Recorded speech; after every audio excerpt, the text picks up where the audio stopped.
Hi welcome all to smart talk with Nisha.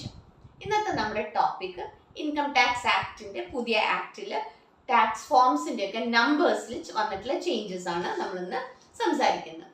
അപ്പോൾ എല്ലാവരോടും ഒരിക്കൽ കൂടി പറയാണ്, വീഡിയോ വാച്ച് ചെയ്യുന്നതോട് കൂടി തന്നെ വീഡിയോ എന്ത് ചെയ്യണം, സബ്സ്ക്രൈബ് ചെയ്യാനും മറക്കരുത്. ഓക്കെ, പിന്നെ നിങ്ങളുടെ ഫ്രണ്ട്സിനോ റിലേറ്റീവ്സിനൊക്കെ ചാനലിന്റെ ലിങ്ക് ഷെയർ ചെയ്യും വേണം. ഓക്കെ, പിന്നെ ലൈക്കും ചെയ്യാനും മറക്കാതെ. So coming to the topic, നമുക്ക് ഇന്നത്തെ ടോപ്പിക്കിലേക്ക് വരാം. അപ്പോൾ ഇൻകം ടാക്സ് ആക്ടിൽ പുതിയ ആക്ട് നമുക്കറിയാം, പഴയ ആക്ട് 1961 ആക്ടാണ്. അതാണ് അതിൻ്റെ ഇടയിൽ 4 അമെൻമെൻറ്റ്സ് ഒക്കെ വന്നിട്ടുണ്ട്. അതൊക്കെ ഇനി അമെൻമെൻറ്റ് വേണ്ട, ഒന്നുകൂടി സിംപ്ലിഫൈഡ് ഫോം ആയിക്കോട്ടെ എന്ന് വിചാരിച്ചിട്ടാണല്ലോ നമുക്ക് പുതിയ ആക്ട് കൊണ്ടുവന്നിട്ടുള്ളത്. അപ്പോൾ ഏറ്റവും വലിയ പുതിയ ആക്ടിൻ്റെ ഇൻകം ടാക്സ് ആക്ട് 2025 ഏറ്റവും വലിയ ഒരു രസം എന്ന് പറയുന്നത് അത് വളരെ സിംപ്ലിഫൈഡ് വേർഷനിലേക്ക് വന്നു എന്നുള്ളതാണ്. ഓക്കെ, അത് നമ്മളൊരു വീഡിയോയിൽ പറഞ്ഞതാണ്, അതിൻ്റെ പുതിയ ആക്റ്റും അതിലെ മേജർ ചേഞ്ചസ് ഒക്കെ നമ്മൾ സംസാരിച്ചതാണ്. അപ്പോൾ അതിൻ്റെ കൂട്ടത്തിൽ കൂടെ അതിനോട് അറ്റാച്ച് ചെയ്തിട്ട് പറയേണ്ട ചില കാര്യങ്ങളും കൂടി അറ്റാച്ച് ചെയ്ത് സംസാരിക്കുകയാണ്. അപ്പം നമുക്ക് ഇപ്പോൾ ഈ ഇയർ, അപ്പം നമ്മളത് ഈ പറയുന്ന 31 ജൂലൈ ആണ് ITR 1ഉം ITR 2ഉം ഫയൽ ചെയ്യേണ്ട ഡേറ്റ് ആണ്, ഡ്യൂ ഡേറ്റ് ആണ്. അപ്പം നമ്മൾ അവിടെ ആ ഡ്യൂ ഡേറ്റിന് ITR ഫയൽ ചെയ്യുന്ന സമയത്ത് നമ്മൾ ഒരു കാര്യം മനസ്സിലാക്കണം. കഴിഞ്ഞ 1 ഏപ്രിൽ 2025 മുതൽ ഈ 31 മാർച്ച് 2026 12 മാസം ആ കാലഘട്ടത്തിലെ ഇൻകം, പലതരത്തിൽ നമുക്ക് ഇൻകം കിട്ടിയിട്ടുണ്ടാവും അല്ലേ? സാലറി ആയിട്ടോ, പ്രൊഫഷണൽ ഇൻകോ, വാടകയ്ക്ക് കൊടുത്തിട്ടോ, വീട് വിറ്റിട്ടോ, അല്ലെങ്കിൽ ഇൻട്രസ്റ്റോ, അങ്ങനെ പല കോമ്പിനേഷൻസിൽ നമുക്ക് ഈ 5 ഹെഡ്സിലെ പല കോമ്പിനേഷൻസിൽ നമുക്ക് ഇൻകം കിട്ടിയിട്ടുണ്ടാവും. അപ്പൊ ഈ 31 മാർച്ച് വരെ നമ്മുടെ മൊത്തം ടോട്ടൽ ഇൻകം എടുത്തിട്ട് ആ ഇൻകത്തിൻ്റെയാണ് നമ്മൾ എന്ത് ചെയ്യുന്നത്, ടാക്സ് പേ ചെയ്യുന്നത് എന്നുള്ളതാണ്. അപ്പോൾ ഇനി വരുന്നത്, അപ്പോൾ ഇപ്പോൾ നമ്മൾ ഈ 31 ജൂലൈനൊക്കെ നമ്മൾ ഈ ITR ഒക്കെ ഫില്ല് ചെയ്യുമ്പോഴൊക്കെ നമ്മൾ നമ്മുടെ എംപ്ലോയറുടെ കയ്യിൽ നിന്ന് വാങ്ങിക്കുന്ന ഫോംസ് ഒക്കെ പഴയ ഫോംസ് തന്നെയാണ് വാങ്ങിക്കേണ്ടത്. കാരണം മറ്റത് ഇംപ്ലിമെന്റ് ആവുന്നത്, പുതിയ ആക്ട് ഇംപ്ലിമെന്റ് ആവുന്നത് 1 ഏപ്രിൽ 2026 ഓൺവേർഡ്സ് ആണ്. അപ്പോൾ 1 ഏപ്രിൽ 2026 തൊട്ടിട്ട് എന്ത് തന്നെയാണ്, പുതിയ ഫോംസ് ആണ് നമുക്കിനി അറിയാം എന്നുള്ളതാണ്. അപ്പോൾ എന്തൊക്കെയാണ് പുതിയ ഫോംസ്, അതിന്റെ നമ്പേഴ്സിൽ എന്തൊക്കെ ചേഞ്ചസ് ആണ് വന്നത്, ആ പഴയ നമ്പർ പുതിയതായിപ്പോൾ ഏത് നമ്പറിലേക്കാണ് മാറിയത്, ഇതിനെ കുറിച്ചാണ് നമ്മൾ ഇന്ന് സംസാരിക്കുന്നത്. ഓക്കെ, സോ അതിലാദ്യം നമ്മൾ പറയുന്നത് എന്താണെന്നുണ്ടെങ്കിൽ, നമ്മൾ വളരെ മേജർ ആയിട്ടുള്ള ടാക്സ് റിഫോം നമ്പർ മാറിയതിൽ ഒന്ന്, ഓൾഡ് ഫോമിൽ നിങ്ങൾ ചിലർ ഫയൽ ചെയ്യുന്ന ഒരു ഫോം ആയിരിക്കും 15G and 15 or 15H. 15G file ചെയ്യുന്നത് 60 വയസ്സിൽ താഴെയുള്ള ആൾക്കാരാണ്. 15H ഫയൽ ചെയ്യുന്നത് 60 ഇയേഴ്സിന് മുകളിലുള്ള ആൾക്കാരാണ്. അപ്പൊ എവിടെയാണ് ആർക്കാണ് ഇത് ഫയൽ ചെയ്യുന്നത്? ബാങ്ക് ഒക്കെ ആയിരിക്കും കൂടുതലും. ബാങ്കുകൾ ഇൻട്രസ്റ്റിന്റെ മുകളിലാണ്, ബാങ്ക് അതേപോലെ തന്നെ മ്യൂച്വൽ ഫണ്ട്സിന്റെ ഡിവിഡൻസ്, ഇതിലൊക്കെ ആവും ചില സമയത്ത് നമ്മൾ എന്ത് ചെയ്യുന്നത്, ഈ 15Gയും 15Hഉം മേടിക്കുന്നത്. ബാങ്കുകളാണ് ഇത് കൂടുതലും വാങ്ങി വെക്കുക.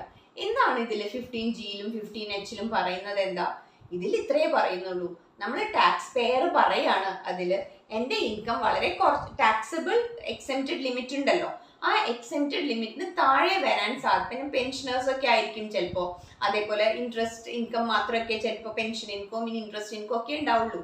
അപ്പൊ അവര് പറയാണ്, ഞങ്ങളുടെ ടാക്സബിൾ ഇൻകം എക്സെംപ്ഷൻ ലിമിറ്റ്, ടാക്സ് എക്സെംപ്ഷൻ ലിമിറ്റിന്റെ ഉള്ളിലേ ഉള്ളൂ, അതുകൊണ്ട് TDS ഒന്നും പിടിക്കണ്ട, ഞങ്ങളുടെ ഇൻട്രസ്റ്റിന്റെ അതിന്റെ മുകളിലൊന്നും TDS പിടിക്കണ്ട എന്ന് പറഞ്ഞ് നമ്മൾ കൊടുക്കുന്ന, ബാങ്കിന് കൊടുക്കുന്ന ഫോമാണ് 15Gയും 15Hഉം. അപ്പൊ 15G കൊടുക്കുന്നത് 60 ഇയേഴ്സിന് താഴെയുള്ളവരും, 15H കൊടുക്കുന്നത് സീനിയർ സിറ്റിസൺസുമാണ് കൊടുക്കുന്നത്. ഈ ഫോമിന്റെ നമ്പർ മാറി. ഓക്കെ, സോ ഈ ഫോമിന്റെ നമ്പർ, പുതിയ നമ്പർ എന്ന് പറയുന്നത് ഫോം നമ്പർ 121. അപ്പൊ പിന്നെ അതിന് വേറൊരു കാര്യമുണ്ട്, പ്രത്യേകതയുണ്ട്. ഇപ്പൊ യൂണിഫൈഡ് ആയി, 60 വയസ്സിന് താഴെയുള്ളവർക്ക് ഒരു ഫോം, 60 വയസ്സിന് മുകളിലുള്ളവർക്ക് ഒരു ഫോം, അങ്ങനെയൊന്നുമില്ല. ഇനി ഒരു ഒറ്റ ഫോമേ ഉള്ളൂ, new form number 121.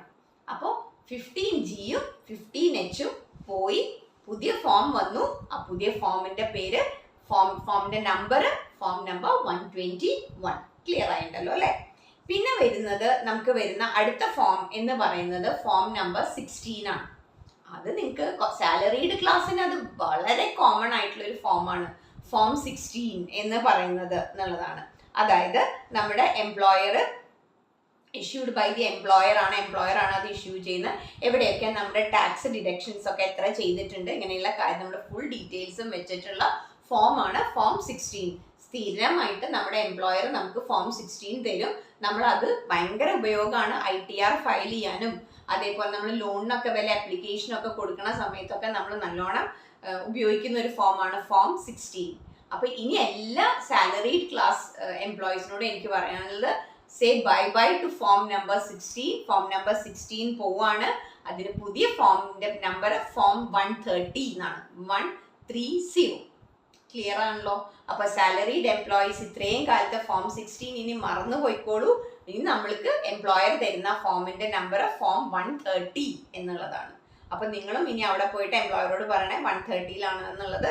New ഫോംസിന്റെ form ഒക്കെ വന്നു കഴിഞ്ഞു, ടാക്സ് പോർട്ടലിൽ വന്നിട്ടുണ്ട് എന്നുള്ളതാണ്. ഇനി 16A ഉണ്ട്. 16A എന്ന് പറയുന്നത് നോൺ സാലറി TDS സർട്ടിഫിക്കറ്റ് ആണ്. സാലറി ക്ലാസ് അല്ല, അതല്ലാതെ തന്നെ ഇതുണ്ടാവുമല്ലോ, ഇൻകം ഉണ്ടാവുമല്ലോ, സാലറി ഇല്ല, ബാക്കി വേറെ പ്രൊഫഷണൽ ഇൻകം അങ്ങനെയൊക്കെ ഉണ്ടാവുമല്ലോ. അപ്പൊ നോൺ സാലറി TDS സർട്ടിഫിക്കറ്റ് ആണ് ഏത് 16A എന്ന് പറയുന്ന ഫോം. 16A തൊട്ടടുത്ത നമ്പറാണ്, അതിന്റെ നമ്പർ മാറി ഫോം നമ്പർ 131 ആണ്. അപ്പൊ ഫോം നമ്പർ 16 130, അതേപോലെ തന്നെ 16A എന്ന് പറയുന്നത് 131 ആണ്. ക്ലിയർ അല്ലേ? ഓക്കെ. ഇനി അപ്പൊ ഈ 3 ഫോംസിന്റെ നമ്പേഴ്സും ഓർത്ത് വെക്കാൻ പറ്റുന്നവര് ഓർത്ത് വെക്കൂ. ആവശ്യമാകുമ്പോൾ പ്രത്യേകിച്ച് 16 ഒക്കെ നല്ലോണം ശ്രദ്ധയിൽ വെക്കണം. ഇനി വേറൊരു ഇമ്പോർട്ടൻ്റ് ഒരു ഐറ്റമാണ് 26AS. ഞാൻ എൻ്റെ കഴിഞ്ഞ വീഡിയോയിൽ നമ്മുടെ ഇൻകം ഒക്കെ എങ്ങനെയാണ് കണ്ടുപിടിക്കുന്നത്, ഇൻകം ടാക്സ് ഡിപ്പാർട്ട്മെന്റ് എങ്ങനെ അറിയണം, 26AS എടുത്ത് നോക്കിയാൽ മതി നമുക്കറിയാം എന്നൊക്കെ നമ്മൾ സംസാരിച്ചതാണ്. ഞാനൊരു ചെയ്തതാണ് വീഡിയോ, പറ്റുന്നുണ്ടെങ്കിൽ നോക്കൂ. അപ്പോൾ അതിൽ നമ്മൾ 26AS വളരെ ഇമ്പോർട്ടൻ്റ് ആയിട്ടുള്ള ഒരു ഡോക്യുമെന്റ് ആണ്, ഫയൽ ചെയ്യുന്ന സമയത്ത് നോക്കേണ്ടതാണ്. അത് സത്യം പറഞ്ഞു കഴിഞ്ഞാൽ ഒരു ടാക്സ് ക്രെഡിറ്റ് സ്റ്റേറ്റ്മെന്റ് ആണ്. ഫുൾ ഡീറ്റെയിൽസ് അതിലുണ്ടാവും. നമ്മുടെ ഇൻകം ഡീറ്റെയിൽസ് ഉണ്ടാവും, TDS ഉണ്ടാവും, TCSന്റെ ഡീറ്റെയിൽസ്, അഡ്വാൻസ് ടാക്സ് അടച്ചത്, ഇതൊക്കെ അതിലുണ്ടാവും. അപ്പൊ 26AS എന്നുള്ള പേര് മാറി പുതിയ ഫോം നമ്പർ വന്നു, ഫോം നമ്പർ 168. അപ്പൊ ഇനി 26AS എന്നുള്ള പേരല്ല, 1 ഏപ്രിൽ 2026 മുതൽ 26AS എന്നുള്ളത് മാറിയിട്ട് പുതിയ നമ്പർ വരികയാണ്, ഫോം 168 എന്നുള്ളതാണ്. സോ ഇത് 4, അതായത് 15Gയും 15Hഉം 16A 16ഉം 16Aയും അതേപോലെ 26ASഉം ഓർത്ത് വെക്കുന്നുണ്ടല്ലോ അല്ലെ? അതേപോലെ തന്നെ ഒരു മേജർ റിഫോം, ഇതൊക്കെ നമ്പറിൽ ചേഞ്ച് വന്നു എന്ന് മാത്രമേ ഉള്ളൂ. ഇതിൻ്റെയൊക്കെ പഴയ നമ്പറിങ് മാറി പുതിയ നമ്പർ വന്നു എന്നുള്ളതാണ് വന്നത്. പക്ഷെ ഇനി ഞാൻ പറയാൻ പോകുന്നത് അങ്ങനെയല്ല, ഇത് പുതിയതാണ്. ഇത് പുതിയ ആക്ടില് വന്നിട്ടുള്ള ഒരു കാര്യമാണ്. ആൻഡ് ഇറ്റ് ഈസ് വെരി നല്ലൊരു റിഫോം ആണ്, ടാക്സ് റിഫോം ആണ് അത് വന്നത്. എന്താണെന്ന് അറിയണ്ടേ? NRIസിനുള്ളതാണ്. NRIസിന് പ്രോപ്പർട്ടി വാങ്ങിക്കുമ്പോഴൊക്കെ എന്ത് വേണമായിരുന്നു? അവർക്ക് ടാൻ വേണമായിരുന്നു. ഇറ്റ് വാസ് നെസസറി ആയിരുന്നു. ഇനി അത് വേണ്ട, പാൻ ഈസ് സഫിഷ്യൻറ്റ്. അവർക്ക് പാൻ മാത്രം മതി. ടാൻ അത് വലിയൊരു ആശ്വാസമാണ് NRIസിനെ സംബന്ധിച്ച്. അതൊരു മേജർ റിഫോം തന്നെയാണ് ഈ പുതിയ ആക്ടില് കൊണ്ടുവന്നിട്ടുള്ളത്. സോ പുതിയ നമ്പേഴ്സ് മറക്കില്ല എന്ന് വിചാരിക്കുന്നു. പുതിയ നമ്പേഴ്സിൽ ആണ് 1 ഏപ്രിൽ 2026 മുതൽ പുതിയ ഫോം നമ്പേഴ്സ് ആണ് ഇനി ഉണ്ടാവുക. So thank you for watching me. ഒരിക്കൽ കൂടി പറയാണ്, ചാനൽ സബ്സ്ക്രൈബ് ചെയ്യണം, അതേപോലെ തന്നെ ഇഷ്ടപ്പെട്ടാൽ ലൈക്ക് ചെയ്യണം. എന്തെങ്കിലും നിങ്ങൾക്ക് ഇതുണ്ടെങ്കിൽ കമൻറ്റ് ബോക്സിൽ അഭിപ്രായങ്ങൾ ഉണ്ടെങ്കിൽ അത് കമൻറ്റ് ബോക്സിൽ ഇടണം. അതേപോലെ തന്നെ ഫ്രണ്ട്സിനും റിലേറ്റീവ്സിനും ചാനലിൻ്റെ ലിങ്ക് ഷെയർ ചെയ്യണം. Thank you. ബൈ.